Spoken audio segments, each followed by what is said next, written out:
more. So why does the public protector actually need more than a month to investigate this?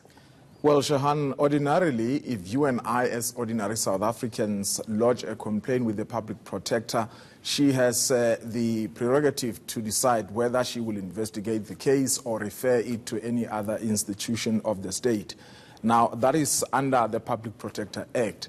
But when it comes to this particular one, because this complaint was laid under the Executive Members Ethics Act of 1998, and usually this is the act which the members of parliament and members of legislatures in provinces are relying on when they lodge a complaint either against the president, deputy president, members of cabinet and deputy ministers or MECs. So in this case, the public protector has no choice. She has to investigate. It doesn't matter whether some people feel that complaint is frivolous or not. Now, there are guidelines even in that particular Executive Members Ethics Act which say that the public protector, upon receiving the complaint, she must finish the investigation and give the president a report within 30 days. But in this case, remember, the first complaint was laid by DA leader Mmusi Maimane only on the 26th of November,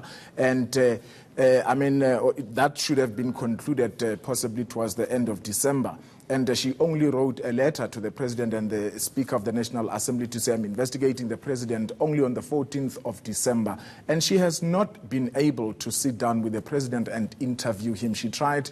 They had agreed previously on 2 dates. Because of the busy schedule of the president, she couldn't. But they've now since agreed that they will meet only on Tuesday. Yeah, when he gets back, of course, from trying to woo international investors. So what is she saying regarding the president initially telling Parliament that his son got a contract, which is how Bosasa paid that money, and then changing his tune later? What are the implications of that about turn? Well, obviously there are people, particularly the EFF as well as the DA, who say the president deliberately lied or misled Parliament. Now, because he changed tune, as you say.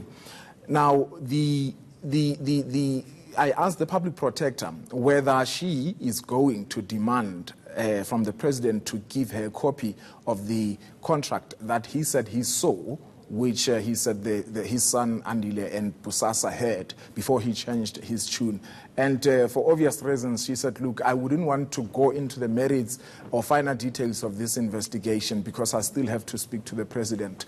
And she then went on to say that, look, there are guidelines that we will be following as we investigate. Let's take a listen as to what she said. You know, the Executive Members Ethics Act is very clear. When we investigate, it says whether a person intentionally or inadvertently misled Parliament. So that is the test we will be applying to check whether the president intentionally or inadvertently misled Parliament. Therefore, the finding will come out based on that investigation. So we'll have to determine whether which way the president had in mind when he was then correcting his answer. So whenever you speak to the public protector, she always talks about the character of leaders we should have, and that's the key word here, should. What is she saying now? Well, remember, this is going to be one of the, this case is going to be one of the acid tests for the public protector, for her to prove her independence and the fact that she can work without fear or favor. Now, of course, she insisted that she remains independent, and she also says that whenever she meets with these members of the executive, she reminds them that unfortunately you are expected to behave like saints. The people of South Africa expect you that your behavior should be ethical and beyond reproach. All right, thanks so much for that. Appreciate it. That's ENCA's Maloko Moloto.